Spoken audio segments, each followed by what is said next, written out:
ਸਰਕਾਰਾਂ ਬਣਾਈਆਂ ਹੀ ਇਸ ਲਈ ਜਾਂਦੀਆਂ ਨੇ ਕਿ ਜਿਹਨਾਂ ਦੇ ਉੱਤੇ ਉਹ ਗਵਰਨ ਕਰ ਰਹੇ ਨੇ ਉਹਨਾਂ ਦੀ ਕੰਸੈਂਟ ਨਾਲ, ਉਹਨਾਂ ਦੀ ਮਰਜ਼ੀ ਨਾਲ ਉਹਨਾਂ ਦੇ ਹੱਕ ਰੀਸਟੋਰ ਕੀਤੇ ਜਾਣ। ਜੇ ਗਵਰਨਮੈਂਟ ਆਪਣੇ ਉਸ ਜਿਹੜਾ ਇਨਏਲੀਨੇਬਲ ਰਾਈਟ ਰੱਬ ਦੇ ਘਰੋਂ ਬਰਾਬਰੀ ਦਾ ਮਿਲਿਆ ਉਸ ਦੀ ਹੁਕਮ ਅਦੂਲੀ ਕਰਨ ਜਾਂ ਇਗਨੋਰ ਕਰਨ, ਫਿਰ ਇਹ ਲੋਕਾਂ ਦਾ ਹੱਕ ਹੁੰਦਾ ਹੈ ਕਿ ਉਸ ਗਵਰਨਮੈਂਟ ਨੂੰ, ਉਸ ਸਿਸਟਮ ਨੂੰ ਐਬੋਲਿਸ਼ ਕਰਨ ਔਰ ਜਿਹੜਾ ਆਪਣੇ ਗੋਲ ਦੇ ਲਈ ਆਪਣਾ ਫਿਊਚਰ ਆਪ ਲਿਖਣ। ਉਹਨੇ ਕਿਹਾ ਜੀ ਇਹ ਵੀ ਅਸੀਂ ਸਹਿਮਤ ਹਾਂ ਕਿ ਬਈ ਇਹ ਹਲਕੇ ਅੰਦਾਜ਼ ਦੇ ਵਿੱਚ ਕਦੇ ਵੀ ਇਸ ਕਿਸਮ ਦਾ ਬੌਂਡ ਨਹੀਂ ਤੋੜਨਾ ਚਾਹੀਦਾ, ਪਰ ਜਦੋਂ ਪਾਣੀ ਸਿਰੋਂ ਲੰਘ ਜਾਏ ਫਿਰ ਇਸ ਨੂੰ ਕਬੂਲਣਾ ਵੀ ਜਿਹੜਾ ਹੈ ਇਹ ਠੀਕ ਨਹੀਂ ਹੈ। ਜਦੋਂ ਇੰਨੀਆਂ ਅਬਿਊਜ਼ਸ ਲੰਬਾ ਵਕਤ ਚੱਲਣ, ਉਹਨਾਂ ਦੇ ਹੱਕ ਖੋਹ ਲਏ ਜਾਣ, ਫਿਰ ਉਹਨਾਂ ਦਾ ਇਟ ਇਜ਼ देयर ਰਾਈਟ, ਉਹਨਾਂ ਦਾ ਹੱਕ ਵੀ ਹੈ ਬਗਾਵਤ ਕਰਨਾ, ਉਹਨਾਂ ਦਾ ਫਰਜ਼ ਵੀ ਹੈ, right and duty. It is their right and it is their duty to throw off such government ਕਿ ਵੀ ਉਸ ਗਵਰਨਮੈਂਟ ਦਾ ਤਖਤਾ ਪਲਟ ਦਿਓ, ਉਹਦਾ ਐਂਡ ਕਰ ਦਿਓ, and to provide new guards for their future security. ਅਸੀਂ ਕਹਿੰਦੇ ਰਹੇ ਕਿ ਭਾਈ ਅਸੀਂ ਭਾਵੇਂ ਬ੍ਰਦਰਜ਼ ਹੈ, ਤੁਹਾਡੀ ਨਸਲ ਚੋਂ ਹੈ, ਤੁਹਾਡੇ ਕੋਲੋਂ ਹੀ ਆਏ ਹਾਂ, ਤੁਹਾਡੇ ਜ਼ੁਲਮਾਂ ਤੋਂ ਹੀ ਨਕਲ ਆਏ, ਪਰ ਹੁਣ ਜੇ ਅਸੀਂ ਇੱਥੇ ਸੈਟਲ ਹੋਏ ਆ ਜਾਂ ਦੂਜੇ, ਹੁਣ ਆ ਕੇ ਇੱਥੇ ਸਾਨੂੰ ਉਹਨਾਂ ਜ਼ੁਲਮਾਂ ਦਾ ਸ਼ਿਕਾਰ ਨਾ ਬਣਾਓ। ਉਹਨਾਂ ਨੇ ਕਿਹਾ ਵੀ ਜੇ ਤੁਸੀਂ ਰਾਜੇ ਦੇ ਨਾਲ ਖੜੇ ਹੋ, ਸਾਡਾ ਤੁਸੀਂ ਸਾਥ ਨਹੀਂ ਦਿੱਤਾ ਤੇ ਠੀਕ ਹੈ, ਹੁਣ ਜੇ ਵਾਰ ਤੁਸੀਂ ਸਾਡੇ ਤੇ ਭਰਪਾ ਕੀਤੀ ਹੈ ਤੇ ਤੁਹਾਨੂੰ ਵੀ ਅਸੀਂ ਐਨਮੀ ਕੈਟੇਗਰੀ 'ਚ ਗਿਣ ਲਏ, ਠੀਕ ਹੈ, ਜਦੋਂ ਪੀਸ ਹੋਏਗੀ ਫਿਰ ਦੋਸਤਾਨਾ ਹੋਏਗਾ।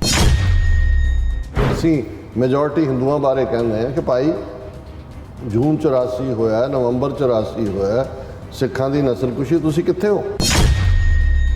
ਸਾਡੇ ਸਾਹਮਣੇ ਹੈਵੀ ਆਡਸ 18ਵੀਂ ਸਦੀ 'ਚ ਵੀ ਸੀ, ਜਦੋਂ ਅਸੀਂ ਮੁਗਲਾਂ ਨਾਲ ਲੜੇ, ਅਫਗਾਨਾਂ ਨਾਲ ਭਿੜੇ, ਅੰਗਰੇਜ਼ਾਂ ਦੇ ਨਾਲ ਟੱਕਰ ਲਈ, ਪਰ ਸਾਡਾ ਵੀ ਇਹ ਵਿਸ਼ਵਾਸ ਸੀ ਕਿ ਕੂੜ ਨਿਖੁੱਟੈ ਨਾਨਕਾ, ਓੜਕ ਸੱਚ ਰਹੀ।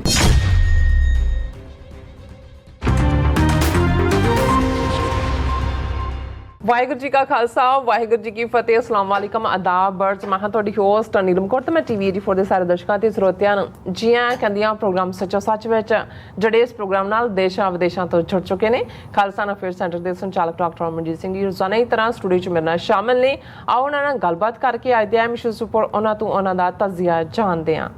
ਜੀ ਡਾਕਟਰ ਸਾਹਿਬ, ਵਾਹਿਗੁਰੂ ਜੀ ਕਾ ਖਾਲਸਾ, ਵਾਹਿਗੁਰੂ ਜੀ ਕੀ ਫਤਿਹ। ਹਾਂਜੀ ਨੀਲਮ ਕੌਰ ਜੀ, ਤੁਹਾਨੂੰ ਵੀ ਦੁਨੀਆ ਭਰ 'ਚ ਬੈਠੇ ਸਾਡੇ ਬਹੁਤ ਹੀ ਪਿਆਰੇ,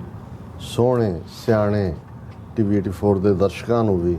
ਵਾਹਿਗੁਰੂ ਜੀ ਕਾ ਖਾਲਸਾ, ਵਾਹਿਗੁਰੂ ਜੀ ਕੀ ਫਤਿਹ। ਤੇ ਸਾਡੇ ਬਹੁਤ ਹੀ ਪਿਆਰੇ ਮੁਸਲਮਾਨ ਭੈਣਾਂ ਭਰਾਵਾਂ ਨੂੰ अस्सलाम वालेकुम। जी डॉक्टर साहब, जी आनू प्रोग्राम सचो सच विच बहुत मेहरबानी। जी डॉक्टर साहब, आज 4 जुलाई 2023 20 हार्ड नानकशाही संमत 555 ਦਾ ਦਿਨ ਹੈ ਤੇ ਡਾਕਟਰ ਸਾਹਿਬ ਪ੍ਰੋਗਰਾਮ ਸ਼ੁਰੂ ਕਰਨ ਤੋਂ ਪਹਿਲਾਂ ਅਸੀਂ ਆਪਣੇ ਦਰਸ਼ਕਾਂ ਤੇ ਸਰੋਤਿਆਂ ਨੂੰ ਹਮੇਸ਼ਾ ਤਰ੍ਹਾਂ ਦੱਸਦੇ ਵਿਊਅਰਸ, ਜੇ ਤੁਸੀਂ ਹੱਕ, ਸੱਚ, ਇਨਸਾਫ ਤੇ ਪੈਰਾ ਦਿੰਦਾ ਇੱਕੋ ਇੱਕ ਚੈਨਲ TV 84 ਨੂੰ ਦੇਖਣਾ ਚਾਹੁੰਦੇ ਹੋ ਤਾਂ ਤੁਸੀਂ ਦੇਖ ਸਕਦੇ ਹੋ ਸਪੈਕਟਰਮ ਕੇਬਲ, ਆਰਸੀਐਨ ਕੇਬਲ, ਬੈਲਫਰਮ ਕੈਨੇਡਾ, ਰੋਕੂ, ਜਾਦੂ ਬਾਕਸ, ਸ਼ਾਵਾ, ਫੇਸਬੁੱਕ TV 84 ਦੀ ਐਪ ਰਾਹੀਂ online streaming and IP box ਤੇ ਤੁਸੀਂ TV 84 ਨੂੰ ਦੇਖ ਸਕਦੇ ਹੋ। ਵਿਊਅਰਸ, ਜੇ ਤੁਸੀਂ TV 84 ਵਾਲੇ ਪ੍ਰੋਗਰਾਮ ਸੱਚੋ ਸੱਚ ਨਾਲ ਫੇਸਬੁੱਕ ਰਾਹੀਂ ਜੁੜੇ ਤਾਂ ਇਸ ਨੂੰ ਵੱਧ ਤੋਂ ਵੱਧ ਲਾਈਕ ਕਰੋ ਤੇ ਸ਼ੇਅਰ ਕਰੋ ਅਤੇ ਨਾਲ ਹੀ YouTube ਤੇ ਸਬਸਕ੍ਰਾਈਬ ਵੀ ਕਰੋ। ਇਹ ਵੀ ਦੱਸ ਦਿਓ ਕਿ ਤੁਸੀਂ TV 84 ਦੀ ਐਪ ਨੂੰ ਐਂਡਰੋਇਡ ਐਂਡ ਐਪ ਸਟੋਰ ਤੇ ਡਾਊਨਲੋਡ ਕਰਕੇ ਜੋ TV 84 ਦੀ ਲਾਈਵ ਸਟ੍ਰੀਮ ਹੈ ਉਸ ਨੂੰ ਤੁਸੀਂ 24 ਆਵਰਸ ਦੇਖ ਸਕਦੇ ਹੋ। ਸੋ ਵਿਊਅਰਸ, ਪ੍ਰੋਗਰਾਮ ਦੀ ਸ਼ੁਰੂਆਤ ਕਰਨ ਜਾ ਰਹੇ ਹਾਂ ਅੱਜ ਦੀ ਸਪਾਂਸਰਸ਼ਿਪ ਦੇ ਹਵਾਲੇ ਨਾਲ ਕਿ ਅੱਜ ਦੇ ਪ੍ਰੋਗਰਾਮ ਸੱਚੋ ਸੱਚ ਨੂੰ ਸਪਾਂਸਰ ਕੀਤਾ ਗਿਆ ਹੈ ਕੈਲਗਰੀ, ਕੈਨੇਡਾ ਤੋਂ GS ਗਰੇਵਾਲ ਜੀ ਵੱਲੋਂ। ਸੋ ਇਹਨਾਂ ਨੇ ਬੇਨਤੀ ਕੀਤੀ ਹੈ ਕਿ ਅਸੀਂ ਬਾਬਿਆਂ ਅਤੇ ਡੇਰਿਆਂ ਦਾ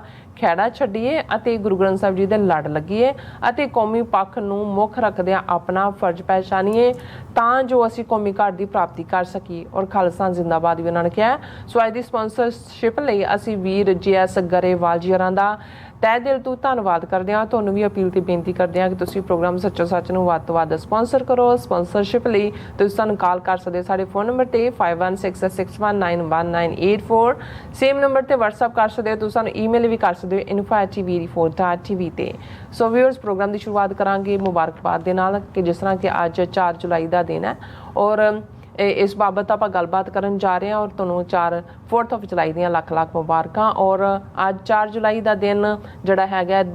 ਅਮਰੀਕਨ ਆਜ਼ਾਦੀ ਦਾ ਦਿਨ ਹੈ ਔਰ 247 ਸਾਲ ਪਹਿਲਾਂ ਅੱਜ ਦੇ ਦਿਨ 4 ਜੁਲਾਈ 1776 ਨੂੰ ਅਮਰੀਕਾ ਦੀਆਂ 13 ਬ੍ਰਿਟਿਸ਼ ਬਸਤੀਆਂ ਨੇ ਬ੍ਰਿਟੇਨ ਤੋਂ ਮੁਕੰਮਲ ਆਜ਼ਾਦੀ ਦਾ ਜਿਹੜਾ ਬਿਗਲ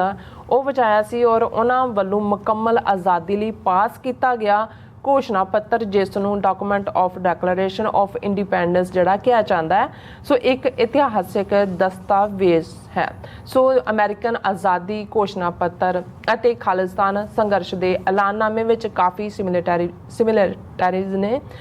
ਸਮਾਨਤਾਵਾਂ ਨੇ। ਸੋ ਅਮਰੀਕਾ ਭਾਰੀ ਖੂਨੀ ਜੰਗ ਤੋਂ ਬਾਅਦ ਬ੍ਰਿਟੇਨ ਦੀ ਜਿਹੜੀ ਗੁਲਾਮੀ ਚੋਂ ਆਜ਼ਾਦ ਹੋਇਆ, ਜਿਸ ਨੂੰ ਅੱਜ ਅਮਰੀਕਨ ਸੈਲੀਬ੍ਰੇਟ ਕਰ ਰਹੇ ਨੇ ਔਰ ਇਸ ਸੈਲੀਬ੍ਰੇਸ਼ਨ ਵਿੱਚ ਅਸੀਂ ਵੀ ਸ਼ਾਮਿਲ ਹਾਂ। ਬਹੁਤ ਜਲਦ ਸਿੱਖ ਕੌਮ ਭਾਰਤੀ ਗੁਲਾਮੀ ਤੋਂ ਨਿਜਾਤ ਪਾ ਕੇ ਖਾਲਿਸਤਾਨ ਦੀ ਧਰਤੀ ਤੇ ਇਸੇ ਤਰ੍ਹਾਂ ਆਪਣਾ ਜਿਹੜਾ ਆਜ਼ਾਦੀ ਦਿਵਸ ਮਨਾਏਗੀ। ਸੋ ਇਸ ਬਾਰੇ ਆਪਾਂ ਗੱਲਬਾਤ ਕਰਨ ਜਾ ਰਹੇ ਹਾਂ। ਸੋ ਅਸੀਂ ਚਾਹਾਂਗੇ ਕਿ ਤੁਸੀਂ ਇਸੇ ਤਰ੍ਹਾਂ ਬਣੇ ਰਹਿਣਾ। ਦੇਖਣ ਸੁਣਨ ਲਈ ਤੁਹਾਡਾ ਸਭ ਦਾ ਬਹੁਤ ਬਹੁਤ ਸ਼ੁਕਰੀਆ ਜੀ। ਡਾਕਟਰ ਸਾਹਿਬ ਕੀ ਵਿਚਾਰਾਂ ਨੇ? ਦੇਖੋ, ਅੱਜ ਜਦੋਂ ਅਸੀਂ ਇਹ ਪ੍ਰੋਗਰਾਮ ਕਰ ਰਹੇ ਹਾਂ, ਸ਼ਾਇਦ ਕੁਝ ਦਰਸ਼ਕਾਂ ਨੂੰ ਬੈਕਗਰਾਊਂਡ ਦੇ ਵਿੱਚ ਆਤਿਸ਼ਬਾਜ਼ੀ ਦੀਆਂ ਦੇ ਚੱਲਦੇ ਗੋਲੇ ਵੀ ਨਜ਼ਰ ਆਉਣ। ਨਿਊਯਾਰਕ ਦੇ ਵਿੱਚ ਆਲਰੇਡੀ ਨਿਊਯਾਰਕ 'ਚ ਜਿਹੜਾ ਸ਼ਾਮ ਦਾ ਵਕਤ ਔਰ ਖ਼ਾਸ ਤੌਰ 'ਤੇ ਬੇਸ਼ੱਕ ਆਤਿਸ਼ਬਾਜ਼ੀ ਦੇਖਣ ਦੇ ਲਈ ਜਿਹਨੂੰ ਫਾਇਰਵਰਕਸ ਕਹਿੰਦੇ ਨੇ, ਲੋਕ ਵਾਸ਼ਿੰਗਟਨ DC ਜਾਂਦੇ ਨੇ, ਪਰ ਨਿਊਯਾਰਕ ਦੇ ਵਿੱਚ ਵੀ ਆਪਣਾ ਇੱਕ ਮੁਕਾਮ ਹੈ। ਬਿਲਕੁਲ। ਔਰ ਉਸ ਤੋਂ ਇਲਾਵਾ ਵੀ ਕੁਝ ਥਾਵਾਂ ਦੇ ਉੱਤੇ ਖਾਸ ਪਰਮਿਸ਼ਨ ਦੇ ਨਾਲ, ਜਿਸ ਨੂੰ ਬੜੇ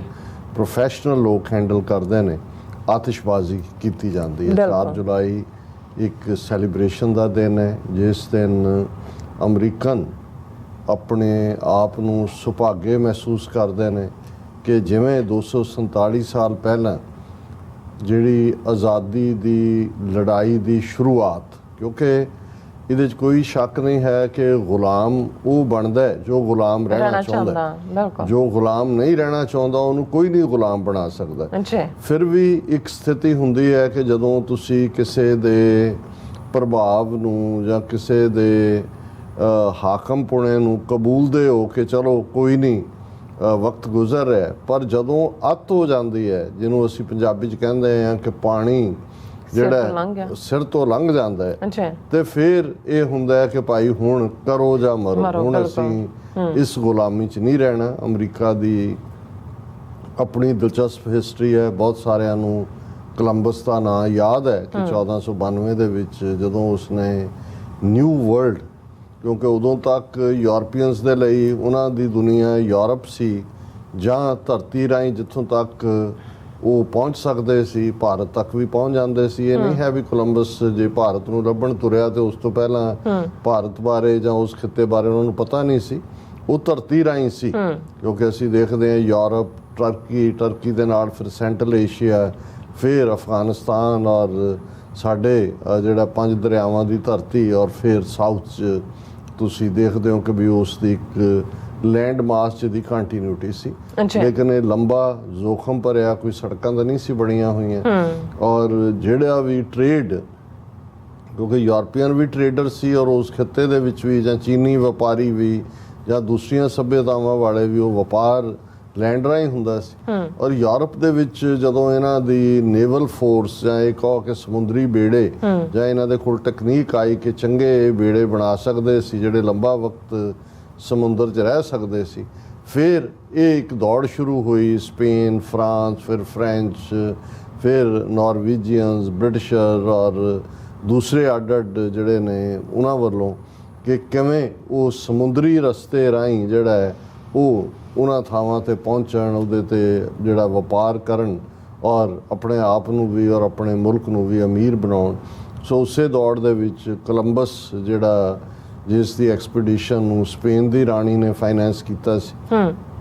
ਉਹ 1492 ਦੇ ਨੇੜੇ ਉਸਨੇ ਅਮਰੀਕਾ ਲੱਭਿਆ, ਜਿਹੜਾ ਕਿ ਉਹ ਭਾਰਤ ਲੱਭਣ ਤੁਰਿਆ ਹੋਇਆ ਸੀ। ਔਰ ਇਵੇਂ ਹੀ ਪੁਰਤਗਾਲ ਮੂਲ ਦੇ ਵਾਸਕੋ ਡੀ ਗਾਮਾ ਨੇ, ਜਿਹੜਾ ਪਹਿਲਾਂ ਕਾਲੀਕਟ ਔਰ ਫਿਰ ਗੋਆ, ਜਿਹੜਾ ਉਹ ਵੀ ਆਲਮੋਸਟ ਉਸੇ ਪੀਰੀਅਡ 'ਚ ਹੀ ਉੱਥੇ ਪਹੁੰਚਦਾ ਹੈ। ਔਰ ਇਸ ਤਰੀਕੇ ਦੇ ਨਾਲ ਫਿਰ ਬਾਅਦ ਦੇ ਵਿੱਚ ਬਾਕੀਆਂ ਦੀ ਵੀ ਆਮਦ ਅੱਡ ਥਾਵਾਂ 'ਤੇ, ਅਫਰੀਕਾ 'ਚ ਕਿਸੇ ਨੇ ਸਿਰ ਕੱਢਿਆ, ਫਿਰ ਕਿਵੇਂ ਸਾਊਥ ਅਮਰੀਕਾ 'ਚ ਜਿਹੜੀ ਹੈ ਆਪਸੀ ਇਹਨਾਂ ਦੀਆਂ ਜੰਗਾਂ ਵੀ ਹੁੰਦੀਆਂ ਨੇ, ਔਰ ਕਿਵੇਂ ਇਸ ਸਾਰੇ ਨੂੰ ਕੋਈ ਕਿਸੇ ਨੇ ਕੋਲੋਨਾਈਜ਼ ਕਰ ਲਿਆ, ਕੋਈ ਕਿਸੇ ਨੇ। ਸੋ ਇਸ ਦੌਰ ਤੋਂ ਬਾਅਦ ਅਸੀਂ ਦੇਖਦੇ ਹਾਂ ਕਿ ਵੀ ਇਹ ਬੇਸ਼ੱਕ ਲੱਭਤ ਜਿਹੜੀ ਹੈ ਕੋਲੰਬਸ ਦੀ, ਸਪੇਨ ਦੀ ਜਿਹੜੀ ਐਕਸਪੀਡੀਸ਼ਨ ਸੀ, ਪਰ ਵਕਤ ਪਾ ਕੇ ਫਿਰ ਜਿਹੜੀ ਇਸ ਮੁਲਕ ਦੀ ਹਿਸਟਰੀ ਹੈ ਉਹਦੇ 'ਚ ਅਸੀਂ ਦੇਖਦੇ ਹਾਂ ਕਿ ਜਦੋਂ ਯੂਰਪ ਦੇ ਵਿੱਚ ਇਨ ਜਨਰਲ ਔਰ ਖ਼ਾਸ ਤੌਰ 'ਤੇ UK ਦੇ ਵਿੱਚ, ਜਿਹਨੂੰ ਯੂਨਾਈਟਿਡ ਕਿੰਗਡਮ ਕਿਹਾ ਜਾਂਦਾ, ਜਾਂ ਦੂਜਾ ਧਰਮ ਦੇ ਨਾਂ ਉੱਤੇ ਕੈਥੋਲਿਕ ਵਰਸਸ ਪ੍ਰੋਟੈਸਟੈਂਟ ਇਹ ਘਰੇਲੂ ਖਾਨਾ ਜੰਗੀ ਸ਼ੁਰੂ ਹੋਈ ਔਰ ਬ੍ਰਿਟਨ ਦੇ ਵਿੱਚ ਪਰਸੀਕਿਊਸ਼ਨ ਹੋਈ ਪ੍ਰੋਟੈਸਟੈਂਟਸ ਦੀ ਜਾਂ ਦੂਜੀ। ਫਿਰ ਉਹ ਹਿਸਟਰੀ ਹੈ ਕਿ ਕਿਵੇਂ ਪਿਲਗ੍ਰਿਮਸ ਜਿਹੜੇ ਨੇ ਉਹ ਅਮਰੀਕਾ ਦੀ ਧਰਤੀ ਦੇ ਉੱਤੇ, ਜਿਨ੍ਹਾਂ ਨੂੰ ਪਿਲਗ੍ਰਿਮ ਕਿਹਾ ਜਾਂਦਾ ਹੈ ਕਿਉਂਕਿ ਉਹ ਧਾਰਮਿਕ ਪਰਸੀਕਿਊਸ਼ਨ ਤੋਂ ਜਿਹੜਾ ਬਚਦੇ ਬਚਾਉਂਦੇ ਇੱਥੇ ਪਹੁੰਚੇ ਸਨ, ਮੇਫਲਾਵਰ ਜਹਾਜ਼ ਰਾਹੀਂ ਇੱਥੇ ਪਹੁੰਚੇ ਔਰ ਉਸ ਨਾਲ ਫਿਰ ਜੁੜਿਆ ਹੋਇਆ ਇੱਕ ਵੱਖਰਾ ਕਿਰਤਕਣਤਾ ਦਾ ਇਤਿਹਾਸ ਵੀ ਹੈ ਕਿ ਉਹਨਾਂ ਨੂੰ ਕਿਵੇਂ ਇੱਥੋਂ ਦੇ ਜਿਹੜੇ ਨੇਟਿਵ ਅਮਰੀਕਨ ਸੀ, ਜਿਨ੍ਹਾਂ ਨੂੰ ਰੈੱਡ ਇੰਡੀਅਨ ਦਾ ਨਾਂ ਕੋਲੰਬਸ ਨੇ ਦਿੱਤਾ ਸੀ, ਉਹਨਾਂ ਨੇ ਵੈਲਕਮ ਕੀਤਾ, ਪਰ ਬਾਅਦ 'ਚ ਉਹਨਾਂ ਨੇ ਉਹਨਾਂ ਨਾਲ ਕੀ ਸਲੂਕ ਕੀਤਾ ਉਹ ਇੱਕ ਵੱਖਰੀ ਕਹਾਣੀ ਹੈ। ਪਰ ਵਕਤ ਪਾ ਕੇ ਫਿਰ ਇੱਥੇ ਅੱਡ ਅੱਡ ਐਥਨੀਸਿਟੀ, ਬੇਸ਼ੱਕ ਉਹ ਸਾਰੇ ਗੋਰੇ ਹੀ ਸਨ ਮੋਸਟਲੀ ਯੂਰਪ ਦੇ, ਉਹ ਸੈਟਲ ਹੋਣੇ ਸ਼ੁਰੂ ਹੋਏ। ਲੇਕਿਨ ਬ੍ਰਿਟਿਸ਼ ਜਿਹੜੇ ਨੇ ਉਹ ਆਪਣੇ ਆਪ ਦੇ ਵਿੱਚ ਬ੍ਰਿਟਿਸ਼ ਕਿੰਗ ਜਿਹੜੇ ਆਲਰੇਡੀ ਜਿਨ੍ਹਾਂ ਦੀ ਕੋਲੋਨਾਈਜੇਸ਼ਨ ਏਸ਼ੀਆ ਦੇ ਵਿੱਚ, ਅਫਰੀਕਾ ਦੇ ਵਿੱਚ ਹਰ ਪਾਸੇ ਫੈਲ ਰਹੀ ਸੀ ਔਰ ਉਹਨਾਂ ਨੇ ਅਮਰੀਕਾ ਦੀਆਂ ਇਹਨਾਂ ਕਾਲੋਨੀਜ਼ ਦੇ ਵਿੱਚ ਵੀ, ਜਿੱਥੇ ਇੱਕ ਪਾਸੇ ਉਹ ਫੈਲੇ ਸੀ ਬ੍ਰਿਟਿਸ਼, ਦੂਸਰੇ ਪਾਸੇ ਫਰੈਂਚ, ਉਹਨਾਂ ਦਾ ਆਪਸੀ ਕੰਪੀਟੀਸ਼ਨ ਚੱਲ ਰਿਹਾ ਸੀ। ਇੰਡੀਆ ਦੇ ਵਿੱਚ ਵੀ ਕਲਾਈਵ ਵਰਸਸ ਟੁਪਲੇ, ਉਸ ਕਹਾਣੀ ਤੋਂ ਅਸੀਂ ਵਾਕਿਫ ਹਾਂ। ਔਰ ਇੱਥੇ ਫਿਰ ਜਿਹੜਾ ਫਰੈਂਚ ਦੇ ਨਾਲ ਬ੍ਰਿਟਿਸ਼ ਦੀ ਸਟਰਗਲ ਹੋਈ, ਬ੍ਰਿਟਿਸ਼ ਕੋਲੰਬੀਆ ਜਿਹੜਾ ਬਾਅਦ ਦੇ ਵਿੱਚ ਅੱਜ ਕੈਨੇਡਾ ਦਾ ਇੱਕ ਪ੍ਰੋਵਿੰਸ ਹੈ, ਉੱਥੇ ਵੀ ਹੋਇਆ ਔਰ ਅੱਜ ਵੀ ਬੇਸ਼ੱਕ ਕਿਊਬੈਕ ਸੂਬਾ ਕੈਨੇਡਾ ਦਾ ਫਰੈਂਚ ਮੈਜੋਰਿਟੀ ਹੈ, ਪਰ ਫਿਰ ਇਸ ਨਾਰਥ ਅਮਰੀਕਾ ਦੇ ਵਿੱਚ ਫਰੈਂਚ ਮਾਰਜਨਲਾਈਜ਼ ਹੁੰਦੇ ਚਲੇ ਗਏ ਔਰ ਬ੍ਰਿਟਿਸ਼ਰਸ ਦਾ ਮੁਕੰਮਲ ਕੰਟਰੋਲ ਹੋਇਆ ਔਰ ਇਹੀ ਕਾਰਨ ਹੈ ਕਿ ਅੱਜ ਵੀ ਕੈਨੇਡਾ ਜਿਹੜਾ ਹੈ ਇਹ ਬ੍ਰਿਟਿਸ਼ ਡੋਮੀਨੀਅਨ ਹੀ ਹੈ ਔਰ ਬ੍ਰਿਟਿਸ਼ ਦੇ ਕਿੰਗ ਚਾਰਲਸ ਦੀ ਫੋਟੋ ਹੀ ਉਹਨਾਂ ਦੇ ਨੋਟਾਂ ਤੇ ਹੁੰਦੀ। ਦੈਨ ਇਹਦੇ 'ਚ ਬੇਸ਼ੱਕ ਅਮਰੀਕਾ ਦੇ ਵਿੱਚ ਜਦੋਂ ਅਸੀਂ ਅੱਜ ਦੇ ਦਿਨ ਦੀ ਗੱਲ ਕਰ ਰਹੇ ਹਾਂ ਔਰ ਜ਼ਾਹਰ ਹੈ ਇੱਕ ਤਾਂ ਅਮਰੀਕਨ ਹੋਣ ਦੇ ਨਾਤੇ ਅਸੀਂ ਅਮਰੀਕਨਾਂ ਦੀ ਖੁਸ਼ੀ 'ਚ ਸ਼ਾਮਲ ਹਾਂ, ਉੱਥੇ ਜ਼ਾਹਰ ਹੈ ਇੱਕ ਸਿੱਖ ਹੋਣ ਦੇ ਨਾਤੇ ਅਸੀਂ ਵੀ ਜਿਨ੍ਹਾਂ ਸਰਕਮਸਟਾਂਸਿਸ 'ਚ ਸਾਡਾ ਇੱਕ ਵੱਡਾ ਹਿੱਸਾ ਆਪਣੇ ਨੇਟਿਵ ਲੈਂਡ ਪੰਜਾਬ 'ਚੋਂ ਨਿਕਲਿਆ ਪਿਛਲੇ 39 ਸਾਲਾਂ 'ਚ, ਖਾਸ ਤੌਰ 'ਤੇ ਜੂਨ 84 ਤੋਂ ਬਾਅਦ ਇੱਕ ਸਟਰਗਲ 'ਚੋਂ ਗੁਜ਼ਰਦੇ ਹਾਂ ਅਤੇ ਸਾਡੇ ਲਈ ਆਪਣੀ ਧਰਤੀ ਦੇ ਵਿੱਚ ਕੀ ਵਾਪਰਿਆ, ਕੀ ਵਾਪਰਦਾ ਹੈ, ਕੀ ਵਾਪਰੇਗਾ, ਇਹ ਇੱਕ ਅਮਰੀਕਾ ਦੀ ਧਰਤੀ 'ਤੇ ਹੁੰਦਿਆਂ ਵੀ ਸਾਡੇ ਮਨ ਨੂੰ ਤਾਂ ਉਸ ਗੱਲ ਨਹੀਂ ਮੱਲਿਆ ਹੁੰਦਾ ਔਰ ਅਸੀਂ ਵੀ ਜਦੋਂ ਦੁਨੀਆ 'ਚ ਕੁਛ ਵੀ ਜਿਹੜਾ ਬੀਤੇ 'ਚ ਵਾਪਰਿਆ ਜਾਂ ਸਾਡੇ ਨਾਲ ਇਹਨਾਂ 75 ਵਰਿਆਂ 'ਚ ਇਨ ਜਨਰਲ ਔਰ 39 ਵਰਿਆਂ 'ਚ ਇਨ ਪਰਟੀਕੂਲਰ ਵਾਪਰ ਹੈ ਤਾਂ ਜ਼ਾਹਰ ਹੈ ਕਿ ਮਨ ਜਿਹੜਾ ਹੈ ਉਹ ਇੱਕਦਮ ਸਿਮਿਲੈਰਿਟੀਜ਼ ਡਿਸਸਿਮਿਲੈਰਿਟੀਜ਼ ਹਾਲਾਤ ਹਰ ਸਟਰਗਲ ਦਾ ਆਪਣਾ ਪਿਛੋਕੜ ਹੈ, ਉਸ ਦੇ ਨਾਇਕ ਖਲਨਾਇਕ ਵੱਖਰੇ ਨੇ, ਹਾਲਾਤ ਵੀ ਵੱਖਰੇ ਨੇ ਔਰ ਜਦੋਂ ਅਸੀਂ 247 ਸਾਲ ਬਾਅਦ ਗੱਲ ਕਰ ਰਹੇ ਅਤੇ ਇਹ ਆਲਮੋਸਟ 2.5 ਸਦੀਆਂ ਦਾ ਬੀਤ ਜਾਣਾ, ਇਸ ਦੇ ਵਿੱਚ ਕਈ ਕੁਛ ਜਿਹਨੂੰ ਕਹਿੰਦੇ ਨੇ ਕਿ ਵੀ much water has flown out of the rivers of Punjab ਔਰ ਇੱਥੋਂ ਦੀਆਂ ਨਦੀਆਂ 'ਚੋਂ ਵੀ ਬਹੁਤ ਪਾਣੀ ਵਗਿਆ ਨੇ 2.5 ਸਦੀਆਂ। ਫਿਰ ਵੀ ਜਿਹੜੀਆਂ ਇੰਸਪੀਰੇਸ਼ਨਸ ਜਾਂ ਮੋਟੀਵੇਸ਼ਨਸ ਹੁੰਦੀਆਂ ਨੇ ਕਿਉਂਕਿ human spirit, human nature, human resilience, human subservience, human sycophancy, ਇਹ ਵੀ ਟ੍ਰੇਟ ਬੇਸ਼ੱਕ ਅਸੀਂ ਅੱਡ ਨਸਲਾਂ, ਧਰਮਾਂ ਜਾਂ ਖਿੱਤਿਆਂ 'ਚੋਂ ਆਏ ਹੋਈਏ, ਲੇਕਿਨ ਇਸ ਕੋਈ ਸ਼ੱਕ ਨਹੀਂ ਹੈ ਕਿ ਬੇਸਿਕ ਹਿਊਮਨ ਸਪਿਰਿਟ ਇੱਕ ਹੈ ਜਿਹਨੂੰ 10ਵੇਂ ਪਾਤਸ਼ਾਹ ਨੇ ਫਰਮਾਇਆ ਮਾਨਸ ਕੀ ਜਾਤ ਸਭ ਹੈ ਇੱਕ ਹੈ ਪਹਿਚਾਨ ਵੋ। ਸੋ ਉਹੀ ਜੇ ਹਾਲਾਤ ਹਰ ਥਾਂ ਬਣਦੇ ਨੇ ਜਦੋਂ ਇੱਕ ਤਬਕਾ ਢੇਰੀ ਢਾ ਦਿੰਦਾ ਹੈ, ਇੱਕ ਤਬਕਾ ਖਿਲਾਫ ਖਲੋ ਜਾਂਦਾ ਹੈ, ਇੱਕ ਤਬਕਾ ਲਾਲਚ ਦੇ ਵਿੱਚ ਫਸਦਾ ਹੈ, ਇੱਕ ਤਬਕਾ ਡਰ ਜਾਂ ਲਾਲਚ ਥੱਲੇ ਆਪਣਿਆਂ ਦੇ ਖਿਲਾਫ ਭੁਗਤਦਾ ਹੈ, ਗੱਦਾਰੀ ਕਰਦਾ ਹੈ ਅਤੇ ਇਵੇਂ ਹੀ ਉਹਨਾਂ ਸੁਸਾਇਟੀਆਂ ਜਾਂ ਉਹਨਾਂ ਲੋਕਾਂ ਦੇ ਨਾਇਕ ਔਰ ਖਲਨਾਇਕ ਬਣਦੇ ਨੇ ਜਿਨ੍ਹਾਂ ਨੇ ਕੋਈ ਡਰੀਮ ਦੇਖਿਆ ਹੁੰਦਾ ਹੈ, ਉਸ ਡਰੀਮ ਦੇ ਲਈ ਆਪਣਾ ਸਭ ਕੁਛ ਕੁਰਬਾਨ ਕਰਦੇ ਨੇ ਔਰ ਜੇ ਉਹਨਾਂ ਦਾ ਡਰੀਮ ਸੱਤ ਹੋਏ, ਜਿਵੇਂ ਅਮਰੀਕਨ ਡਰੀਮ ਜਿਸ ਨੂੰ ਅਸੀਂ ਕਹਿੰਦੇ ਹਾਂ, ਜਿਹੜਾ 13 ਕਾਲੋਨੀਜ਼ ਨੇ 247 ਸਾਲ ਪਹਿਲਾਂ ਦੇਖਿਆ ਅਤੇ ਫਿਰ ਉਹ ਫਾਊਂਡਿੰਗ ਫਾਦਰਸ ਬਣ ਜਾਂਦੇ ਨੇ ਉਸ ਡਰੀਮ ਦੇ, ਜਿਵੇਂ ਅੱਜ ਜੇ ਜਾਰਜ ਵਾਸ਼ਿੰਗਟਨ ਹੈ, ਟੋਮਸ ਜੈਫਰਸਨ ਹੈ, ਐਡਮਸ ਹੈ ਜਾਂ ਬੈਂਜਾਮਿਨ ਫਰੈਂਕਲਿਨ ਵਰਗੇ ਲੋਕ, ਵੱਡੇ ਵੱਡੇ ਜਿਹੜੇ ਕਦਾਵਰ ਲੋਕ ਜਿਨ੍ਹਾਂ ਨੇ ਉਦੋਂ ਜਦੋਂ ਚੈਲੰਜ ਕੀਤਾ ਅਤੇ ਇਵੇਂ ਹੀ ਸੀ ਜਿਵੇਂ ਅੱਜ ਜਦੋਂ ਅਸੀਂ ਆਪਣੀ ਡੈਕਲੇਰੇਸ਼ਨ ਆਫ ਇੰਡੀਪੈਂਡੈਂਸ 29 ਅਪ੍ਰੈਲ 1986 ਦੇ ਖਾਲਿਸਤਾਨ ਦੇ ਐਲਾਨਨਾਮੇ ਦੀ ਗੱਲ ਕਰੀਏ ਅਤੇ ਜਿਵੇਂ ਜਿੰਨੇ ਆਡਸ ਸਾਡੇ ਸਾਹਮਣੇ ਸਨ ਜਿਸ ਕਿਸਮ ਦੀ ਜਿਹੜੀ ਹੈ ਪਰਸੀਕਿਊਸ਼ਨ ਦਾ ਦੌਰ ਸ਼ੁਰੂ ਹੋ ਚੁੱਕਾ ਸੀ, ਔਰ ਉਸ ਦੇ ਲਈ ਜਦੋਂ ਵੀ ਤੁਸੀਂ ਕਿਸੇ ਸਬੰਧ ਨੂੰ ਮੁਕੰਮਲ ਤੌਰ ਤੇ ਤੋੜਨ ਦਾ ਐਲਾਨ ਕਰਦੇ ਹੋ, ਪਹਿਲਾਂ ਉਸ ਦੀ ਇਖਲਾਕੀ ਜ਼ਿੰਮੇਵਾਰੀ ਹੁੰਦੀ ਹੈ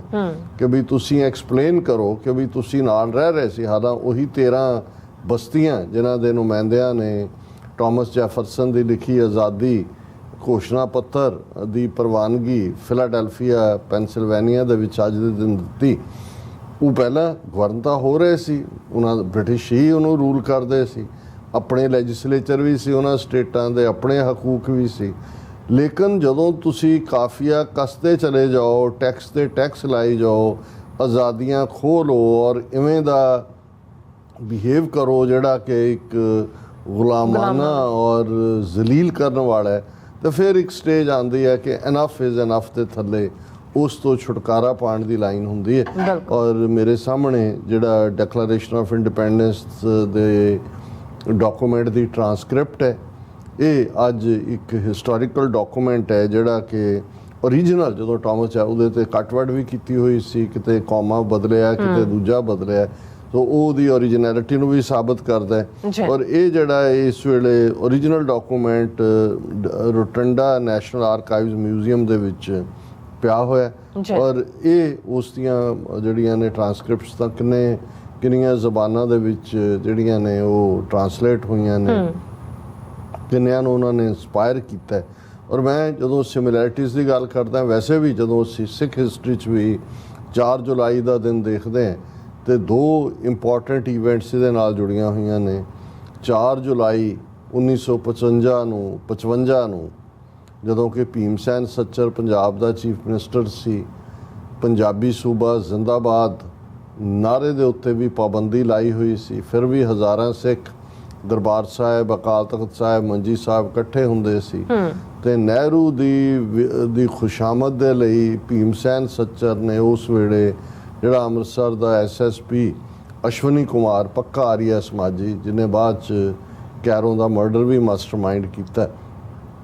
ਉਹਨੂੰ ਆਰਡਰ ਕੀਤਾ ਕਿ ਬਈ ਸਿੱਖਾਂ ਨੂੰ ਸਬਕ ਸਿਖਾਇਆ ਜਾਏ। ਤੇ ਅੱਜ ਦੇ ਦਿਨ ਜਦੋਂ ਅਸੀਂ ਜੂਨ 84 ਦੇ ਪਹਿਲੇ ਹਫ਼ਤੇ ਦੀ ਗੱਲ ਕਰਦੇ ਹਾਂ ਤਾਂ ਫਿਰ ਇਸ ਗੱਲ ਦਾ ਧਿਆਨ ਰਹੇ ਕਿ 4 ਜੁਲਾਈ 1955 ਨੂੰ ਫੁੱਲ ਪੁਲਿਸ ਫੋਰਸ ਦੇ ਨਾਲ ਦਰਬਾਰ ਸਾਹਿਬ ਦੇ ਉੱਤੇ ਧਾਵਾ ਬੋਲਿਆ ਗਿਆ ਸੀ, ਗੋਲੀ ਚੱਲੀ, ਅਥਰੂ ਗੈਸ ਤੇ ਗੋਲੇ ਛੱਡੇ ਗਏ ਔਰ ਮੰਜੀ ਸਾਹਿਬ ਆ ਕੇ ਜਿਹੜਾ ਹੈ ਉਹ ਅਕਾਲੀ ਲੀਡਰਾਂ ਨੂੰ ਗ੍ਰਿਫਤਾਰ ਵੀ ਕੀਤਾ ਗਿਆ। ਦਰਬਾਰ ਸਾਹਿਬ ਦੀਆਂ ਪਰਿਕਰਮਾ 'ਚ ਵੀ ਜਿਹੜਾ ਹੈ ਉਹ ਗੋਲੀਆਂ ਦੇ ਨਿਸ਼ਾਨ ਔਰ ਟੀਅਰ ਗੈਸ ਸ਼ੈਲਸ ਡਿੱਗੇ। ਔਰ ਇਹ ਭਾਰਤ ਦੇ ਵਿੱਚ 1947 ਤੋਂ ਬਾਅਦ ਆਲਮੋਸਟ 8 ਸਾਲ ਦੇ ਵਿੱਚ ਦਰਬਾਰ ਸਾਹਿਬ ਤੇ ਕੀਤਾ ਗਿਆ ਫਰੰਟਲ ਅਟੈਕ ਸੀ। ਔਰ ਸਿੱਖ ਕੌਮ ਦੇ ਵਿੱਚ ਇੰਨਾ ਰੋਹ ਜਾਗ ਗਿਆ ਕਿ ਸਾਰੇ ਹੀ ਕੌਮ, ਭਾਵੇਂ ਅਜੇ ਜਿਵੇਂ ਮੈਂ ਅਕਸਰ ਕਹਿੰਦਾ ਵੀ 40% ਪਨਾਹਗੀਰ ਜਾਂ ਰਿਫਿਊਜੀ ਬਣ ਕੇ ਰਿਫਿਊਜੀ ਕੈਂਪਾਂ ਦੇ ਵਿੱਚ ਸਨ, ਉਹ ਬਾਹਰ ਨਿਕਲ ਆਏ ਔਰ ਹਕੂਮਤ ਘਬਰਾਈ। ਫੁੱਲ ਸਕੇਲ ਰਿਬੈਲੀਅਨ ਸਿੱਖਾਂ ਦਾ ਨਜ਼ਰ ਆ ਰਿਹਾ ਸੀ। ਔਰ ਫਿਰ ਭੀਮ ਸੈਨ ਸੱਚਰ ਜਿਹੜਾ ਉਹ ਦਰਬਾਰ ਸਾਹਿਬ ਆਇਆ, ਉਸਨੇ ਆ ਕੇ ਸਿੱਖ ਕੌਮ ਤੋਂ ਮਾਫੀ ਵੀ ਮੰਗੀ ਔਰ ਅਸਤੀਫਾ ਵੀ ਉਹਨੇ ਦਿੱਤਾ। ਔਰ ਇਹ ਪਹਿਲਾ ਖੁੱਲ੍ਹਾ ਜੋ ਕੁਛ ਜੂਨ 84 'ਚ ਹੋਇਆ ਹੈ ਪਹਿਲੇ ਹਫ਼ਤੇ, ਉਸ ਦਾ ਇਹ ਪ੍ਰੋਟੋਟਾਈਪ ਸੀ ਜਿਹੜਾ ਮੈਸੇਜ ਦਿੱਤਾ ਗਿਆ। ਫਿਰ ਅਸੀਂ ਦੇਖਦੇ ਹਾਂ ਕਿ ਇਸੇ ਦਿਨ ਹੀ 4 ਜੁਲਾਈ ਨੂੰ ਜੇ ਅਸੀਂ 10 ਸਾਲ ਜੇ ਫਿਰ ਇਸ ਕਲੌਕ ਨੂੰ ਅੱਗੇ ਲੈ ਜਾਈਏ, 4 ਜੁਲਾਈ 1965 ਨੂੰ ਜਦੋਂ ਕਿ ਇੱਕ ਪਾਸੇ ਪਾਕਿਸਤਾਨ ਦੇ ਨਾਲ ਜਿਹੜੀ ਜੰਗ ਦੇ ਹਵਾਲੇ ਨਾਲ ਲਾਲ ਬਹਾਦਰ ਸ਼ਾਸਤਰੀ ਔਰ ਦੂਸਰਿਆਂ ਨੇ ਸਿੱਖਾਂ ਨਾਲ ਪ੍ਰੋਮਿਸ ਕੀਤਾ ਸੀ ਕਿ ਜੀ ਅਸੀਂ ਪੰਜਾਬੀ ਸੂਬਾ ਬਣਾਵਾਂਗੇ, ਔਰ ਜਦੋਂ ਬਣਾਇਆ ਚੰਡੀਗੜ੍ਹ ਪੰਜਾਬੀ ਬੋਲਦੇ ਇਲਾਕੇ ਅਸੀਂ ਕੱਲ੍ਹ ਵੀ ਜ਼ਿਕਰ ਕੀਤਾ ਸੀ। ਫਿਰ ਅਕਾਲੀ ਦਲ 2 ਹਿੱਸਿਆਂ 'ਚ ਵੰਡਿਆ ਜਾ ਚੁੱਕਾ ਸੀ। ਸੰਤ ਫਤਿਹ ਸਿੰਘ ਅਕਾਲੀ ਦਲ ਔਰ ਉਹ ਉਹਨਾਂ ਦੇ ਕਾਂਗਰਸ ਦਾ ਪਿੱਠੂ ਬਣਿਆ ਸੀ। ਪਾਵਰ ਉਹਨਾਂ ਕੋਲ ਸੀ, ਸ਼੍ਰੋਮਣੀ ਕਮੇਟੀ ਤੇ ਉਹਨਾਂ ਦਾ ਕਬਜ਼ਾ ਸੀ, ਜਿਵੇਂ ਅੱਜ ਬਾਦਲਾਂ ਦਾ ਹੈ। ਮਾਸਟਰ ਤਾਰਾ ਸਿੰਘ ਦਲ ਮਾਈਨੋਰਟੀ ਜਾ ਚੁੱਕਾ ਸੀ। ਫਿਰ ਵੀ ਮਾਸਟਰ ਤਾਰਾ ਸਿੰਘ ਨੇ ਮਰਨ ਤੋਂ ਪਹਿਲਾਂ ਇਹ ਦੇਖਦੇ ਹਾਂ ਕਿ ਭਾਈ ਇਸ 'ਚੋਂ ਵੀ ਸਿੱਖਾਂ ਦਾ ਕੁਛ ਨਹੀਂ ਨਿਕਲਣਾ, ਤੇ ਇੱਕ ਵੱਡੀ ਕਾਨਫਰੰਸ, ਅਕਾਲੀ ਕਾਨਫਰੰਸ ਲੁਧਿਆਣੇ ਦੇ ਵਿੱਚ ਸੱਦੀ, ਜਿਹਦਾ ਨਾਂ ਨਲਵਾ ਕਾਨਫਰੰਸ ਰੱਖਿਆ ਗਿਆ ਸੀ ਹਰੀ ਸਿੰਘ ਨਲਵੇ ਦੇ ਨਾਂ ਤੇ। ਔਰ ਅੱਜ ਦੇ ਦਿਨ ਹੀ ਫਿਰ 4 ਜੁਲਾਈ 1965 ਨੂੰ ਉਸ ਨਲਵਾ ਕਾਨਫਰੰਸ ਦੇ ਵਿੱਚ ਸਿੱਖ ਹੋਮਲੈਂਡ ਦਾ ਮਤਾ ਪਾਸ ਕੀਤਾ ਗਿਆ ਸੀ। ਔਰ ਇੰਟਰਸਟਿੰਗ ਗੱਲ ਇਹ ਹੈ ਵੀ ਉਹ ਮਤਾ ਜਿਸ ਨੂੰ ਡਰਾਫਟਿੰਗ ਦੀ ਜ਼ਾਹਰ ਹੈ ਸਰ ਕਪੂਰ ਸਿੰਘ ਹੋਰਾਂ ਨੇ ਕੀਤੀ, ਜਸਟਿਸ ਗੁਰਨਾਮ ਸਿੰਘ ਜਿਹੜਾ ਬਾਅਦ ਦੇ ਵਿੱਚ 1966 ਤੋਂ ਬਾਅਦ 1967 'ਚ ਜਦੋਂ ਚੋਣਾਂ ਹੁੰਦੀਆਂ ਨੇ ਪੰਜਾਬ 'ਚ ਔਰ ਪਹਿਲਾ ਚੀਫ ਮਿਨਿਸਟਰ ਪੰਜਾਬ ਦਾ ਬਣਦਾ ਹੈ, ਹਰਿਆਣਾ ਹਾਈ ਕੋਰਟ ਦਾ ਜੱਜ ਸੀ, ਉਸ ਨੇ ਨਲਵਾ ਕਾਨਫਰੰਸ ਲੁਧਿਆਣਾ ਦੇ ਵਿੱਚ ਸਿੱਖ ਹੋਮਲੈਂਡ ਦਾ ਮਤਾ ਪੇਸ਼ ਕੀਤਾ ਸੀ। ਔਰ ਮੈਂ ਹੁਣ ਵਕਤ ਨਹੀਂ ਹੈ ਕਿ ਉਸ ਦੀ ਵੀ ਬੈਕਗਰਾਊਂਡ ਜਿਹੜੀ ਬਾਅਦ ਦੇ ਵਿੱਚ, ਹਾਲਾਂਕਿ ਇਹ ਜਿਹੜਾ ਸਿੱਖ ਹੋਮਲੈਂਡ ਦੀ ਮੰਗ ਸੀ ਇਹ ਵਿਦਨ ਦਾ ਇੰਡੀਅਨ ਯੂਨੀਅਨ ਸੀ ਇਹਦੇ 'ਚ, ਲੇਕਿਨ ਇਹ ਸੀ ਕਿ ਸਿੱਖ ਧਰਮ ਦੀ ਅਡਰੀ ਹੋਂਦ, ਉਸ ਦਾ ਸਟੇਟਸ ਜਿਹੜਾ ਹੈ ਬਰਾਬਰ ਜਿਹੜਾ as a people makers of the history, ਔਰ ਇਹ ਜਿਹੜਾ ਇਹ ਕਿਹਾ ਗਿਆ ਸੀ ਕਿ ਭਾਈ ਸਾਡੀ ਇੱਕ ਵੱਖਰੀ ਹੋਂਦ ਹੈ। ਔਰ ਇਹਦੀ ਬਿਗਨਿੰਗ ਇਹ ਸੀ ਕਿ ਇਸ ਦੇ ਨਾਲ Sikh people are makers of history and are conscious of their political destiny in a free India, ਕਿ ਭਾਈ ਅਸੀਂ ਕੌਨਸ਼ੀਅਸ ਆਪਣੀ ਪੋਲੀਟੀਕਲ ਡੈਸਟਨੀ ਦੇ, ਅਸੀਂ ਕੋਈ ਤੁਹਾਡੇ ਥੱਲੇ ਆਪਣੇ ਆਪ ਨੂੰ ਨਹੀਂ ਸੁੱਟਦੇ। ਔਰ ਉਹਨਾਂ ਨੇ ਇੱਕ ਗੱਲ 'ਚ ਬੜੀ ਇੰਪੋਰਟੈਂਟ ਇੱਕ ਕਲੌਜ਼ ਸੀ, this conference recalls that Sikh people agreed to merge in a common Indian nationality on the explicit understanding of being accorded a constitutional status of co-sharers in the Indian sovereignty along with majority community। ਕਿ ਅਸੀਂ ਜਦੋਂ join ਕਰਨ ਦਾ ਫੈਸਲਾ ਕੀਤਾ ਸੀ 47 'ਚ, ਸਾਨੂੰ ਇਹ understanding ਸੀ ਸਾਡੇ ਨਾਲ ਕਿ ਅਸੀਂ co-sharer ਹਾਂ ਸੋਵਰਨਿਟੀ ਦੇ, ਅਸੀਂ ਸਬਸਰਬੀਐਂਟ ਨਹੀਂ ਹੈ ਜਾਂ ਅਸੀਂ ਇੱਕ ਮਾਈਨੋਰਿਟੀ ਨਹੀਂ ਹੈ, ਅਸੀਂ ਇਸ ਸੋਵਰਨਿਟੀ ਦੇ ਜਿਹੜਾ ਉਹ ਕੋ-ਸ਼ੇਅਰਰ ਹੈ। ਔਰ ਜਿਹੜੀ ਅੰਡਰਸਟੈਂਡਿੰਗ ਹੁਣ ਬਿਲਕੁਲ ਮਲੀਆ ਮੇਡ ਕਰ ਦਿੱਤੀ ਗਈ ਹੈ। ਔਰ ਫਿਰ ਉਹਨਾਂ ਨੇ ਕਿਹਾ ਕਿ ਸਿੱਖ ਪੀਪਲ ਹੈਵ ਬਿਨ systematically reduced to a sub-political status in their homeland, the Punjab, and to an insignificant position in their motherland India। ਕਿ ਇੱਥੇ ਸਾਨੂੰ ਅਸੀਂ ਸਬਸਰਵੀਐਂਟ ਹੈ, ਵਿਦ ਇਨ ਇੰਡੀਆ ਸਾਨੂੰ ਬਿਲਕੁਲ ਜਿਹੜਾ ਹੈ ਉਹ ਨਕਾਰਾ ਕਰ ਦਿੱਤਾ ਗਿਆ। ਔਰ ਇਹ ਉਹਨਾਂ ਨੇ ਕਿਹਾ ਜੀ ਭਾਵੇਂ ਤੁਸੀਂ ਇੰਟਰਨੈਸ਼ਨਲ ਟ੍ਰਿਬਿਊਨਲ ਬਣਾ ਲਓ, ਅਸੀਂ ਉਹਦੇ ਸਾਹਮਣੇ ਪ੍ਰੂਵ ਕਰ ਸਕਦੇ ਹਾਂ ਕਿ ਭਾਈ ਇਹ ਜਿਹੜਾ ਇੰਡੀਆ ਦਾ ਲਾਅ ਨੇ, ਜੁਡੀਸ਼ੀਅਲ ਪ੍ਰੋਸੈਸ ਹੈ, ਐਗਜ਼ੈਕਟਿਵ ਐਕਸ਼ਨਸ ਨੇ, ਇਹ ਜਿਹੜੇ ਨੇ ਹੈਵੀਲੀ ਦੇ ਵੇ ਅਗੇਂਸਟ ਦਾ ਸਿੱਖਸ। ਔਰ ਇਹ ਸਾਰਿਆਂ ਨੂੰ ਕਹਿੰਦੇ ਆ, ਉਹਨਾਂ ਨੇ ਕਿਹਾ ਸੀ ਕਿ after careful thought and consideration that there is no alternative for the Sikhs in the interest of their self-preservation but to frame their political demand for securing a self-determined political status। so ਇਹ ਜਦੋਂ ਅੱਜ ਅਸੀਂ Khalistan referendum ਦੀ ਗੱਲ ਕਰਦੇ ਹਾਂ ਜਾਂ ਖਾਲਿਸਤਾਨ ਐਲਾਨਨਾਮਾ 29 ਅਪ੍ਰੈਲ 1986 ਦੀ ਗੱਲ ਕਰਦੇ ਹਾਂ ਜਾਂ right of self determination UN charter ਦੀ ਗੱਲ ਕਰਦੇ ਹਾਂ, ਸੋ ਇਹ ਸੈਲਫ ਡਿਟਰਮਿੰਡ ਸਾਡਾ ਫਿਊਚਰ ਹੋਏ, ਇਹ ਜਿਹੜਾ ਨਲਵਾ ਕਾਨਫਰੰਸ ਦੇ ਵਿੱਚ ਅੱਜ ਦੇ ਦਿਨ 4 ਜੁਲਾਈ 1965 ਨੂੰ ਜਿਹੜਾ ਇਹ ਮਤਾ ਪਾਸ ਕੀਤਾ ਗਿਆ ਸੀ। ਔਰ ਹੁਣ ਅਸੀਂ ਵਾਪਸ ਮੁੜਦੇ America the declaration of independence ਦੇ ਕਿ ਬੇਸ਼ੱਕ ਇਹ ਆਜ਼ਾਦੀ ਘੋਸ਼ਣਾ ਪੱਤਰ ਦਾ ਮਤਲਬ ਇਹ ਨਹੀਂ ਸੀ ਕਿ ਆਜ਼ਾਦੀ ਮਿਲ ਗਈ। ਬ੍ਰਿਟਨ ਨੇ ਉਹਨਾਂ 13 ਕਾਲੋਨੀਜ਼ ਦੇ ਖਿਲਾਫ 13 ਬਸਤੀਆਂ ਸੀ ਜਿਨ੍ਹਾਂ ਦੇ ਨੁਮਾਇੰਦਿਆਂ ਨੇ ਇਸ ਦੇ ਥੱਲੇ ਦਸਤਖਤ ਕੀਤੇ ਕਿ ਵੀ ਅੱਜ ਤੋਂ ਅਸੀਂ ਆਜ਼ਾਦ ਹੈ। ਤੇ UK ਇੰਗਲੈਂਡ ਦੇ ਕਿੰਗ ਨੇ ਫਿਰ ਉਹਨਾਂ ਦੇ ਖਿਲਾਫ ਜੰਗ ਵਿੜ ਦਿੱਤੀ ਸੀ। ਬ੍ਰਿਟਿਸ਼ ਫੌਜ ਜਿਹੜੀ ਸਮੁੰਦਰ ਰਾਹੀਂ ਪਹਿਲਾਂ ਹੀ ਇੱਥੇ ਕਾਲੋਨੀਜ਼ ਦੇ ਵਿੱਚ ਬੈਠੀ ਸੀ ਐਡੀਸ਼ਨਲ। ਫਿਰ ਅਗਲੇ ਜਿਹੜੇ 4-5 ਸਾਲ ਨੇ ਉਹ ਇੱਥੇ ਜੰਗ ਮੱਚਦੀ ਹੈ ਥਾਂ ਥਾਂ ਦੇ ਉੱਤੇ, ਦੂਸਰੇ ਕਦੇ ਜਿੱਤ ਹੋ ਰਹੀ ਹੈ ਕਦੇ ਹਾਰ ਹੋ ਰਹੀ ਹੈ। ਉਹ ਵੇਲਾ ਅਜੇ ਜਿਹੜਾ ਉਹ ਟੈਂਕਾਂ ਔਰ ਦੂਸਰਿਆਂ ਦਾ ਨਹੀਂ ਸੀ, ਘੋੜਿਆਂ ਦੇ ਉੱਤੇ ਤੋਪਾਂ ਔਰ ਉਹ ਸਾਰੀ ਜੰਗ ਸੀ। ਔਰ ਉਸ ਦੇ ਵਿੱਚ ਫਾਈਨਲੀ ਜਿਹੜੀ ਜਿੱਤ ਔਰ ਉਹਨੂੰ ਲੀਡ ਜਾਰਜ ਵਾਸ਼ਿੰਗਟਨ ਨੇ ਕੀਤਾ। ਉਸ ਦੇ ਵਿੱਚ ਅਮਰੀਕਾ ਦੀ ਜਿੱਤ ਹੋਈ ਔਰ ਉਹ ਫਾਊਂਡਿੰਗ ਫਾਦਰਸ ਨੇ ਫਿਰ ਅਗਲੇ ਕਈ ਸਾਲਾਂ ਬਾਅਦ ਅਮਰੀਕਾ ਦਾ ਕਨਸਟੀਟਿਊਸ਼ਨ ਬਣਿਆ। ਔਰ ਉਸ ਤੋਂ ਬਾਅਦ ਅਸੀਂ ਦੇਖਦੇ ਹਾਂ ਕਿ ਕਿਵੇਂ ਅਮਰੀਕਾ ਅੱਜ ਦੁਨੀਆ ਦੇ 8 ਬਿਲੀਅਨ ਲੋਕਾਂ ਦੀ ਡ੍ਰੀਮ ਲੈਂਡ ਹੈ। ਪਰ ਮੈਂ ਕਿਉਂਕਿ ਬਹੁਤ ਵਾਰ ਅਸੀਂ ਇੱਕ ਜੁਮਲਾ ਤਾਂ ਅਕਸਰ ਇਸਤੇਮਾਲ ਕਰਦੇ ਹਾਂ ਕਿ ਜੀ ਡੈਕਲੇਰੇਸ਼ਨ ਆਫ ਇੰਡੀਪੈਂਡੈਂਸ ਦੀ ਪਹਿਲੀ ਲਾਈਨ ਸੀ ਕਿ ਆਲ ਮੈਨ ਆਰ ਬੋਰਨ ਇਕੁਅਲ। ਲੇਕਿਨ ਜਦੋਂ ਤੁਸੀਂ ਉਹਨੂੰ ਧਿਆਨ ਨਾਲ ਪੜ੍ਹਦੇ ਹੋ ਕਿ ਵੀ ਉਹਨਾਂ ਨੇ ਕਿਵੇਂ ਜਸਟੀਫਾਈ ਕੀਤਾ ਕਿ ਕਿਉਂ ਅਸੀਂ ਇਸ ਮੁਕਾਮ 'ਤੇ ਪਹੁੰਚੇ। ਜਿਵੇਂ ਸਿੱਖਾਂ ਨੇ ਜਦੋਂ ਖਾਲਿਸਤਾਨ ਦਾ ਐਲਾਨਨਾਮਾ ਜਾਰੀ ਕੀਤਾ 5 ਮੈਂਬਰੀ ਪੰਥਕ ਕਮੇਟੀ ਨੇ, ਉਹਨੂੰ ਜੇ ਤੁਸੀਂ ਧਿਆਨ ਨਾਲ ਪੜ੍ਹੋ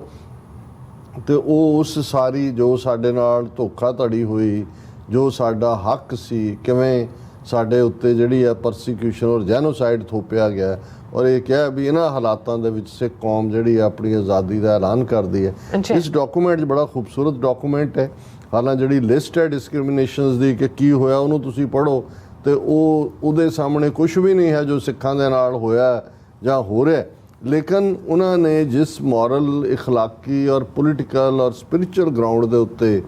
ਉਸ ਆਪਣੀ ਡੈਕਲੇਰੇਸ਼ਨ ਨੂੰ ਬੇਸ ਕੀਤਾ ਐਗਜ਼ੈਕਟਲੀ ਸਾਡੀ ਡੈਕਲੇਰੇਸ਼ਨ ਬਾਕੀ ਤਾਂ life Liberty and pursuit of happiness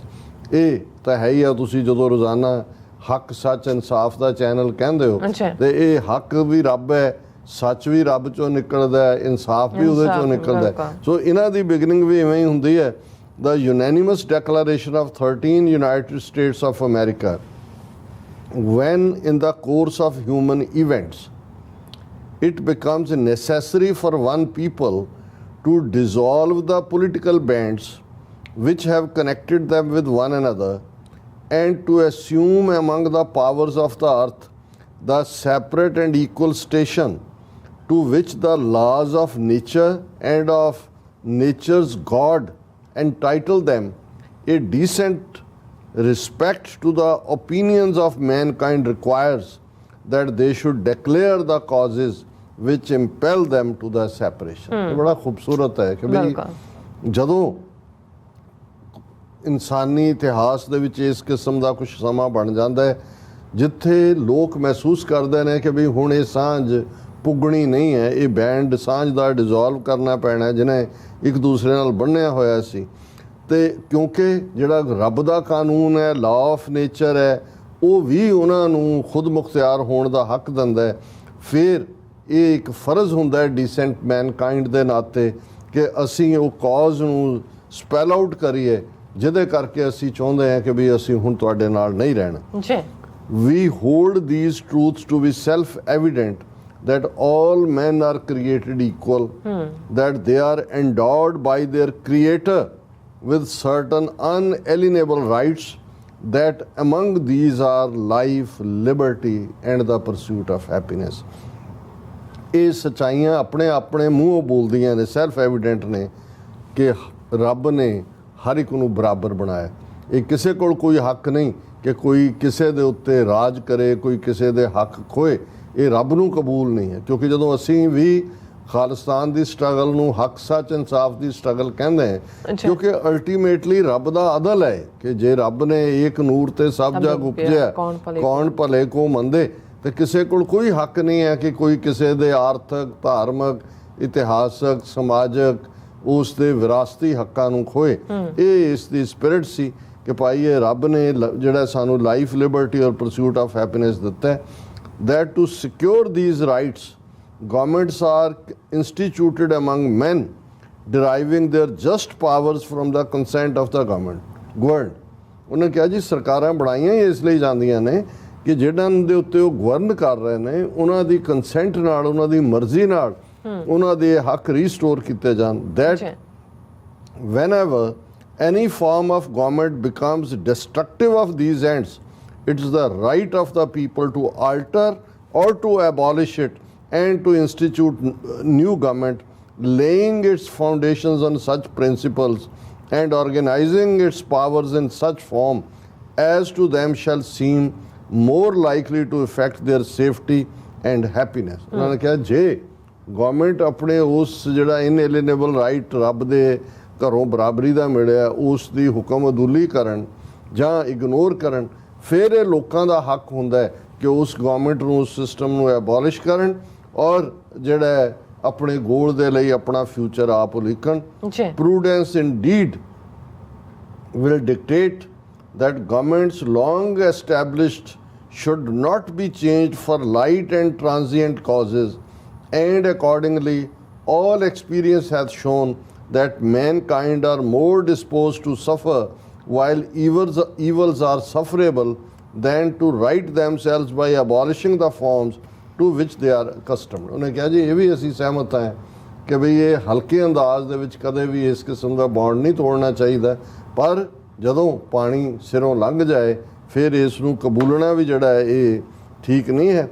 When a long train of abuses and usurpations pursuing invariably the same object evinces a design to reduce them under absolute despotism. It is their right, it is their duty to throw off such government and to provide new guards for their future security. ਉਹਨਾਂ ਨੇ ਕਿਹਾ ਵੀ ਜਦੋਂ ਇਹ ਸਾਰਾ ਇਸ level ਦੀ ਜਿਹੜੀ ਹੈ ਉਹ ਡਿਸਟਰਕਸ਼ਨ ਦੇ ਉੱਤੇ ਰਜੀਮ ਆ ਜਾਏ ਫਿਰ ਇਹ ਲੋਕਾਂ ਦਾ, ਔਰ ਬੜੇ ਖੂਬਸੂਰਤ ਲਫ਼ਜ਼ ਨੇ ਕਿ ਜਦੋਂ ਇੰਨੀਆਂ ਅਬਿਊਜ਼ਸ ਲੰਬਾ ਵਕਤ ਚੱਲਣ, ਉਹਨਾਂ ਦੇ ਹੱਕ ਖੋਹ ਲਏ ਜਾਣ, ਫਿਰ ਉਹਨਾਂ ਦਾ ਇਟ ਇਜ਼ ਦੇਅਰ ਰਾਈਟ, ਉਹਨਾਂ ਦਾ ਹੱਕ ਵੀ ਹੈ ਬਗਾਵਤ ਕਰਨਾ, ਉਹਨਾਂ ਦਾ ਫਰਜ਼ ਵੀ ਹੈ, right and duty. It is their right and it is their duty to throw off such government, ਕਿ ਵੀ ਉਸ ਗਵਰਨਮੈਂਟ ਦਾ ਤਖਤਾ ਪਲਟ ਦਿਓ, ਉਹਦਾ ਐਂਡ ਕਰ ਦਿਓ, and to provide new guards for their future security, ਔਰ ਨਵਾਂ ਸਿਸਟਮ ਲਿਆਓ ਤਾਂ ਕਿ ਭਵਿੱਖ ਸਿਕਿਉਰ ਹੋਏ। Such has been the patient sufferance of these colonies and such is now the necessity which constrains them to alter their former systems of government। ਉਹਨਾਂ ਨੇ ਇਹ ਆਪਣੀ ਬੈਗ, ਉਹਨਾਂ ਨੇ ਕਿਹਾ ਜੀ ਅਸੀਂ ਉਸ ਨਤੀਜੇ ਤੇ ਪਹੁੰਚ ਚੁੱਕੇ, ਹੁਣ ਅਸੀਂ ਇਸ ਰਜੀਮ ਨੂੰ ਬਦਲਣਾ, ਇਸ ਦਾ ਐਂਡ ਕਰਨਾ। ਔਰ ਇਹ ਜਿਹੜੀ ਹੈ the history of the present king of Great Britain is a history of repeated injuries and usurpations, all having in direct object the establishment of absolute tyranny over these states। To prove this, let facts be submitted to a candid world। ਉਹਨਾਂ ਨੇ ਕਿਹਾ ਜਿਹੜਾ ਬਾਦਸ਼ਾਹ ਹੈ England ਦਾ, ਇਹ ਬਿਲਕੁਲ ਟਾਇਰੈਂਟ ਹੈ, ਜ਼ਾਲਮ, ਔਰ ਇਹ ਸਾਨੂੰ ਬਾਰ-ਬਾਰ ਜ਼ਖਮ ਦਿੱਤੇ ਜਾ ਰਹੇ ਨੇ, ਸਾਡੇ ਤੇ ਜਿਹੜੇ ਕਾਨੂੰਨ ਥੋਪੇ ਗਏ ਨੇ, ਸਾਡੀ ਲੁੱਟ ਮਾਰ, ਸਾਨੂੰ ਇੱਕ ਕਾਲੋਨੀ ਬਣਾ ਕੇ, ਅੱਗੇ ਫਿਰ ਪੂਰੀ ਲੰਬੀ ਚੌੜੀ ਲਿਸਟ ਹੈ ਔਰ ਉਹਦਾ ਪੂਰਾ ਕਿੰਗ ਦਾ ਔਰ ਉਸ ਦਾ ਪੂਰਾ ਪੋਲ ਖੋਲ੍ਹਿਆ ਹੋਇਆ। ਲੇਕਿਨ ਅਖੀਰ 'ਚ ਹੁਣ ਕਈ ਵਾਰ ਇੱਕ ਪਾਸੇ ਸਾਡੀ ਲੜਾਈ ਸਟੇਟ ਨਾਲ ਹੈ, ਜਦੋਂ ਅਸੀਂ ਸਿੱਖ ਕਹਿੰਦੇ ਹਾਂ ਜੀ ਇੰਡੀਅਨ ਸਟੇਟ ਨਾਲ ਹੈ, ਸਾਡੀ ਹਿੰਦੂਆਂ ਨਾਲ ਕੋਈ ਲੜਾਈ ਨਹੀਂ ਹੈ ਔਰ ਹੈ ਵੀ ਨਹੀਂ ਹੈ। ਹੁਣ 13 ਕਾਲੋਨੀਜ਼ ਨੂੰ ਵੀ ਇਹ ਕਲੀਅਰ ਸੀ ਕਿ ਵੀ ਇਹ ਜਿਹੜਾ ਕਿੰਗ ਹੈ ਔਰ ਜਿਹੜੀ ਹਕੂਮਤ ਹੈ, ਬਾਕੀ ਸਾਰੇ ਲੋਕਾਂ ਨੂੰ ਵੀ ਇਸ ਲਾਈਨ ਲਈ ਭੜਕਾਉਣਗੇ, ਕਹਿਣਗੇ ਕਿ ਜੀ ਦੇਖੋ ਇਹ ਤੁਹਾਡੇ ਖਿਲਾਫ ਬਗਾਵਤ ਹੈ ਬ੍ਰਿਟਿਸ਼ ਲੋਕਾਂ ਦੇ ਉੱਤੇ। ਉਹਨਾਂ ਨੇ ਫਿਰ ਈਵਨ ਉਹਨਾਂ ਨੂੰ ਵੀ ਸ਼ੀਸ਼ਾ ਦਿਖਾਇਆ, ਬ੍ਰਿਟਿਸ਼ ਲੋਕਾਂ ਨੂੰ ਵੀ, ਕਿ ਬਈ ਤੁਸੀਂ ਜਿਹੜਾ ਕੀ ਹੋ। Now nor have we been wanting in attentions to our British brethren, ਕਿ ਅਸੀਂ ਆਪਣੇ ਬ੍ਰਿਟਿਸ਼ ਭਰਾਵਾਂ ਨੂੰ ਵੀ ਅਸੀਂ ਜਿਵੇਂ ਅਸੀਂ ਮੈਜੋਰਟੀ ਹਿੰਦੂਆਂ ਬਾਰੇ ਕਹਿੰਦੇ ਹਾਂ ਕਿ ਭਾਈ ਜੂਨ 84 ਹੋਇਆ, ਨਵੰਬਰ 84 ਹੋਇਆ, ਸਿੱਖਾਂ ਦੀ ਨਸਲਕੁਸ਼ੀ, ਤੁਸੀਂ ਕਿੱਥੇ ਹੋ? ਇਹ ਠੀਕ ਹੈ ਵੀ ਸਾਡੀ ਲੜਾਈ ਤਾਂ ਸਟੇਟ ਨਾਲ ਹੈ, ਪਰ ਜਿਹੜੀ ਕੌਮ ਐਮਰਜੈਂਸੀ ਸਾਰੇ ਮੁਲਕ ਤੇ ਸਿੱਖ ਸਭ ਤੋਂ ਮੂਹਰੇ ਹੋ ਕੇ ਲੜੇ। ਅੰਗਰੇਜ਼ 200 ਸਾਲ ਤੁਹਾਡੇ ਤੇ ਰਾਜ ਕਰਦੇ ਰਹੇ, ਅਸੀਂ 98 ਸਾਲ ਉਹਨਾਂ ਨੂੰ ਜਰਿਆ ਨਹੀਂ ਹੈ, ਸਭ ਤੋਂ ਵੱਧ ਅਸੀਂ ਅੱਗੇ ਨਿਕਲ ਕੇ ਜਿਹੜੀਆਂ ਨੇ ਕੁਰਬਾਨੀਆਂ ਕੀਤੀਆਂ। ਪਰ ਜਦੋਂ ਸਟੇਟ ਸਾਡੇ ਉੱਤੇ ਹਮਲਾਵਰ ਸੀ ਹੈ ਔਰ ਅੱਗੋਂ ਜ਼ੁਲਮ ਚੱਲ ਰਿਹਾ, ਔਰ ਅੱਜ ਵੀ ਤੁਸੀਂ ਜਿਹੜਾ ਉਹ ਕਿਵੇਂ ਸਿੱਖਾਂ ਦੇ ਖਿਲਾਫ ਉਸ ਨਫ਼ਰਤ ਨੂੰ ਪਾਲ ਰਹੇ ਹੋ ਔਰ ਹਕੂਮਤ ਦਾ ਜਿਹੜਾ ਨਫ਼ਰਤੀ ਨੈਰੇਟਿਵ ਹੈ ਉਹਨੂੰ ਹੀ ਅੱਗੇ ਤੋਰ ਰਹੇ। ਸੋ ਉਹਨਾਂ ਨੇ ਬ੍ਰਿਟਿਸ਼ ਲੋਕਾਂ ਨੂੰ ਵੀ ਇਹ ਕਿਹਾ, we have warned them from time to time of attempts by their legislature to extend an unwarrantable jurisdiction over us। ਅਸੀਂ ਬਾਰ-ਬਾਰ ਕਹਿੰਦੇ ਰਹੇ ਵੀ ਸਾਡੇ ਨਾਲ ਧੱਕਾ ਹੋ ਰਿਹਾ, ਤੁਹਾਡੀ ਲੈਜਿਸਲੇਚਰ ਸਾਡੇ ਤੇ ਕਾਨੂੰਨ ਥੋਪ ਰਹੀ ਹੈ। We have reminded them of the circumstances of our emigration and settlement here। ਅਸੀਂ ਉਹਨਾਂ ਨੂੰ ਦੱਸ ਰਹੇ ਕਿ ਵੀ ਪਹਿਲਾਂ ਹੀ ਅਸੀਂ ਤੁਹਾਡੀ ਪਰਸੀਕਿਊਸ਼ਨ ਤੋਂ, ਤੁਹਾਡੇ ਉਹਨਾਂ ਕਿੰਗਸ ਦੀ ਔਰ ਬਲੱਡੀ ਮੈਰੀ ਜਿਹੜੀ ਉਹਨਾਂ ਦੀ ਸੀ ਉਹਦੇ ਚੋਂ ਨਿਕਲ ਕੇ ਆਏ ਹਾਂ, ਅਸੀਂ ਤੁਹਾਨੂੰ ਕਰਦੇ ਰਹੇ ਔਰ ਕਿਵੇਂ ਅਸੀਂ ਇੱਥੇ ਆ ਕੇ ਸੈਟਲ ਹੋਏ ਹਾਂ। We have appealed to their native justice and magnanimity and we have conjured them by the ties of our common kindred to disavow these usurpations which would inevitably interrupt our connection and correspondence। ਕਿ ਅਸੀਂ ਕਹਿੰਦੇ ਰਹੇ ਕਿ ਭਾਈ ਅਸੀਂ ਭਾਵੇਂ brothers हैं, ਤੁਹਾਡੀ ਨਸਲ ਚੋਂ ਹੈ, ਤੁਹਾਡੇ ਕੋਲੋਂ ਹੀ ਆਏ ਹਾਂ, ਤੁਹਾਡੇ ਜ਼ੁਲਮਾਂ ਤੋਂ ਹੀ ਨਿਕਲ ਆਏ, ਪਰ ਹੁਣ ਜੇ ਅਸੀਂ ਇੱਥੇ ਸੈਟਲ ਹੋਏ ਹਾਂ ਜਾਂ ਦੂਜੇ, ਹੁਣ ਆ ਕੇ ਇੱਥੇ ਸਾਨੂੰ ਉਹਨਾਂ ਜ਼ੁਲਮਾਂ ਦਾ ਸ਼ਿਕਾਰ ਨਾ ਬਣਾਓ। ਔਰ they too have been deaf to the voice of justice, ਕਿ ਉਹ ਵੀ ਬੋਲੇ ਬਣ ਗਏ, ਉਹਨਾਂ ਨੂੰ ਵੀ ਜਿਹੜੀ ਨਿਆਂ ਦੀ ਆਵਾਜ਼ ਹੈ, ਅਦਲ ਦੀ ਆਵਾਜ਼ ਹੈ, ਨਹੀਂ ਸੀ ਸੁਣਦੀ। We must therefore acquiesce in the necessity which denounces our separation and hold them as we hold the rest of mankind, enemies in war, in peace friends। ਉਹਨਾਂ ਨੇ ਕਿਹਾ ਵੀ ਜੇ ਤੁਸੀਂ ਰਾਜੇ ਦੇ ਨਾਲ ਖੜੇ ਹੋ, ਸਾਡਾ ਤੁਸੀਂ ਸਾਥ ਨਹੀਂ ਦਿੱਤਾ ਤੇ ਠੀਕ ਹੈ, ਹੁਣ ਜੇ ਵਾਰ ਤੁਸੀਂ ਸਾਡੇ ਤੇ ਭਰਪਾ ਕੀਤੀ ਹੈ ਤੇ ਤੁਹਾਨੂੰ ਵੀ ਅਸੀਂ ਐਨਮੀ ਕੈਟਾਗਰੀ 'ਚ ਗਿਣ ਲਏ, ਠੀਕ ਹੈ, ਜਦੋਂ ਪੀਸ ਹੋਏਗੀ ਫਿਰ ਦੋਸਤਾਨਾ ਹੋਏਗਾ। ਫਿਰ ਉਹਨਾਂ ਨੇ ਅੱਗੇ ਜਿਹੜੀ ਕਸਟਮਰੀ ਪਾਰਟ ਹੁੰਦਾ ਕਿ ਵੀ ਅਸੀਂ ਇਹ ਸਾਰੇ ਇਸ ਦੇ ਉੱਤੇ ਸਹਿਮਤ ਹੈ ਔਰ ਥੱਲੇ ਫਿਰ Georgia, north Carolina, south Carolina ਜਿਹੜੀਆਂ 13 ਕਾਲੋਨੀ ਸੀ ਉਹਨਾਂ ਦੇ ਦਸਤਖਤ ਨੇ। ਸੋ ਅਸੀਂ ਸਮਝਦੇ ਹਾਂ ਕਿ ਵੀ ਜਿਵੇਂ ਹਿਊਮਨ ਨੇਚਰ ਦੇ ਵਿੱਚ ਇੱਕ ਜਿਹੜਾ ਸੁਭਾਅ ਹੈ ਕਿਸੇ ਦੇ ਹੱਕ ਖੋਹਣ ਦਾ, ਜਿਹੜੀ ਕੁਛ ਦੇ ਵਿੱਚ ਅਣਖੀ ਗੈਰਤਮੰਦ ਲੋਕਾਂ 'ਚ ਸਪਿਰਿਟ ਹੈ ਖਲੋ ਕੇ ਵੰਗਾਰਨ ਦੀ, ਤੇ ਜੇ ਤੁਸੀਂ ਉਸ ਪੈਮਾਨੇ ਨਾਲ ਦੇਖੋ ਤਾਂ ਦੁਨੀਆ ਦੀਆਂ ਬਹੁਤ ਸਾਰੀਆਂ ਸਟਰਗਲਸ ਜਿਹੜੀਆਂ ਨੇ ਉਹਨਾਂ ਦੇ ਵਿੱਚ ਤੁਹਾਨੂੰ ਸਿਮਿਲੈਰਿਟੀਜ਼ ਮਿਲ ਜਾਣਗੀਆਂ। ਔਰ ਕਿਉਂਕਿ ਜਿਵੇਂ ਅਮਰੀਕਨ ਫਾਊਂਡਿੰਗ ਫਾਦਰ ਜਿਨ੍ਹਾਂ ਦੀ ਸਪਿਰਿਟ ਜਿਹੜੀ ਸੀ ਉਹ ਡਿਫਾਈਨਡ ਸੀ, ਉਹਨਾਂ ਦੇ ਅੰਦਰ ਗੈਰਤ ਵੀ ਸੀ ਔਰ ਉਹਨਾਂ ਨੂੰ ਇਹ ਸੀ ਕਿ ਠੀਕ ਹੈ ਬੇਸ਼ੱਕ ਔਡ ਸਾਡੇ ਖਿਲਾਫ ਨੇ ਪਰ ਅਸੀਂ ਠੀਕ ਰਸਤੇ ਨੂੰ ਚੁਣਿਆ ਔਰ ਰੱਬ ਦੇ ਉੱਤੇ ਭਰੋਸਾ ਰੱਖ ਕੇ ਤੁਰੇ। ਇਹੀ ਕਾਰਨ ਹੈ ਕਿ ਅੱਜ ਵੀ ਅਮਰੀਕਨ ਡਾਲਰ ਦੇ ਉੱਤੇ ਇਨ ਗੋਡ ਵੀ ਟਰਸਟ ਲਿਖਿਆ ਹੁੰਦਾ। ਇਸੇ ਤਰ੍ਹਾਂ ਸਿੱਖ ਕੌਮ ਸਾਡੇ ਸਾਹਮਣੇ ਹੈਵੀ ਔਡਸ 18ਵੀਂ ਸਦੀ 'ਚ ਵੀ ਸੀ ਜਦੋਂ ਅਸੀਂ ਮੁਗਲਾਂ ਨਾਲ ਲੜੇ, ਅਫਗਾਨਾਂ ਨਾਲ ਭਿੜੇ, ਅੰਗਰੇਜ਼ਾਂ ਦੇ ਨਾਲ ਟੱਕਰ ਲਈ, ਪਰ ਸਾਡਾ ਵੀ ਇਹ ਵਿਸ਼ਵਾਸ ਸੀ ਕਿ ਕੂੜ ਨਿਖੁੱਟੈ ਨਾਨਕਾ ਓੜ ਸੱਚ ਰਹੀ, ਕਿ ਇਹੀ ਰਸਤਾ ਸੱਚ ਦਾ ਔਰ ਸਿੱਖ ਹੋਣ ਦਾ ਮਤਲਬ ਹੱਕ, ਸੱਚ, ਇਨਸਾਫ ਦੇ ਰਸਤੇ ਤੇ ਤੁਰਨਾ। ਜਿੱਥੇ ਅਸੀਂ ਅੱਜ ਅਮਰੀਕਾ ਦੀ 247ਵੀਂ ਆਜ਼ਾਦੀ ਵਰ੍ਹੇਗੰਢ ਮਨਾ ਰਹੇ, ਉੱਥੇ ਬੇਸ਼ੱਕ ਸਾਡੀ ਸਟਰਗਲ 39 ਸਾਲ ਤੋਂ ਇਨ ਪਾਰਟਿਕੂਲਰ ਔਰ 75 ਸਾਲ ਤੋਂ ਇਨ ਜਨਰਲ ਆਪਣੇ ਕੌਮੀ ਘਰ ਖਾਲਿਸਤਾਨ ਦੀ ਜਾਰੀ ਹੈ, ਪਰ ਉਹ ਦਿਨ ਦੂਰ ਨਹੀਂ ਹੈ ਜਦੋਂ ਦਰਿਆਏ ਜਮਨਾ ਤੋਂ ਵਾਘਾ ਤੱਕ ਇੰਡੀਪੈਂਡੈਂਟ ਸੋਵਰਨ ਨੇਸ਼ਨ ਖਾਲਿਸਤਾਨ ਹੋਂਦ ਦੇ ਵਿੱਚ ਆਏਗਾ ਔਰ ਅਸੀਂ ਵੀ ਆਪਣੀ ਧਰਤੀ ਦੇ ਉੱਤੇ ਇਵੇਂ ਹੀ ਆਤਿਸ਼ਬਾਜ਼ੀ ਦੇ ਨਾਲ ਔਰ ਲੋਕਾਂ ਦੇ ਖੁਸ਼ ਚਿਹਰਿਆਂ ਦੇ ਨਾਲ, ਜਿੱਥੇ ਇਹ ਤਿੰਨੋਂ ਹੀ ਲਾਈਫ, ਲਿਬਰਟੀ, ਪਰਸਿਊਟ ਆਫ ਹੈਪੀਨੈਸ ਜਿਹੜਾ ਇਹਨਾਂ ਨੇ ਕਿਹਾ, ਜਿਹਦਾ ਥੀਮ ਗੁਰੂ ਸਾਹਿਬ ਨੇ ਉਸ ਤੋਂ ਵੀ ਇਹਨਾਂ ਦੀ ਆਜ਼ਾਦੀ ਦੇ ਇਹਨਾਂ 247 ਵਰ੍ਹੇ ਤੋਂ ਵੀ 400 ਸਾਲ ਪਹਿਲਾਂ ਕਿਹਾ ਸੀ ਕਿ ਹੁਣ ਹੁਕਮ ਹੋਆ ਮਿਹਰਬਾਨ ਦਾ, ਪੈ ਕੋਏ ਨਾ ਕਿਸੇ ਰਿੰਝਾਣ ਦਾ, ਸਭ ਸੁਖਾਲੀ ਉਠਿਆ ਇਹ ਹੋਆ ਹਲੇ ਮੇਰਾ ਜੀ। ਡਾਕਟਰ ਸਾਹਿਬ ਤੁਹਾਡਾ ਬਹੁਤ ਬਹੁਤ ਸ਼ੁਕਰੀਆ। ਸੋ ਹੱਥ ਲੈਣੇ ਬ੍ਰੇਕ, ਔਰ ਬ੍ਰੇਕ ਤੇ ਜਾਣ ਤੋਂ ਪਹਿਲਾਂ ਅਸੀਂ ਆਪਣੇ ਦਰਸ਼ਕਾਂ ਤੇ ਸਰੋਤਿਆਂ ਨੂੰ ਅਪੀਲ ਤੇ ਬੇਨਤੀ ਕਰਦੀ ਹਾਂ ਵਿਊਅਰਸ, ਜਿਸ ਤਰ੍ਹਾਂ ਕਿ ਤੁਸੀਂ ਜਾਣਦੇ ਹੋ ਕਿ TV 84 ਇੱਕ ਪੰਥਕ ਚੈਨਲ ਹੈ ਔਰ TV 84 ਦੀ ਚੜ੍ਹਦੀ ਕਲਾ ਲਈ ਵੱਧ ਤੋਂ ਵੱਧ ਡੋਨੇਟ ਕਰੋ। ਡੋਨੇਟ ਕਰਨ ਲਈ ਸਾਡੀ ਵੈਬਸਾਈਟ TV84.tv ਤੇ ਜਾ ਕੇ ਪੇਪਲ ਦੀ ਵਰਤੋਂ ਕਰਕੇ ਵਨ ਟਾਈਮ ਡੋਨੇਟ ਕਰ ਸਕਦੇ ਹੋ, ਮੰਥਲੀ ਡੋਨੇਟ ਵੀ ਕਰ ਸਕਦੇ ਹੋ। ਤੁਸੀਂ TV 84 ਦੇ ਨਾਮ ਤੇ ਚੈੱਕ ਬਣਾ ਕੇ ਸਾਨੂੰ ਮੇਲ ਵੀ ਕਰ ਸਕਦੇ ਹੋ ਸਾਡੇ ਇਸ ਪਤੇ ਤੇ 36-01 37th Avenue, Long Island City, New York 11101 USA, ਜਾਂ ਫਿਰ ਤੁਸੀਂ ਸਾਨੂੰ ਫੋਨ ਰਾਹੀਂ ਵੀ ਸੰਪਰਕ ਕਰ ਸਕਦੇ ਹੋ 5166191984। ਤੁਸੀਂ ਸਾਨੂੰ ਈਮੇਲ ਵੀ ਕਰ ਸਕਦੇ ਹੋ info@tv84.tv ਤੇ। ਅਸੀਂ ਤੁਹਾਡੇ ਤਹਿ ਦਿਲ ਤੋਂ ਸ਼ੁਕਰਗੁਜ਼ਾਰ ਹੋਵਾਂਗੇ। ਸੋ ਹੱਥ ਲੈਣੇ ਬ੍ਰੇਕ ਵਿਊਅਰਸ, ਤੁਸੀਂ ਸਾਨੂੰ ਇਸੇ ਤਰ੍ਹਾਂ ਬਣੇ ਰਹਿਣਾ। ਮਿਲਦੇ ਹਾਂ ਆਫਟਰ ਦਿਸ ਸ਼ਾਰਟ ਬ੍ਰੇਕ।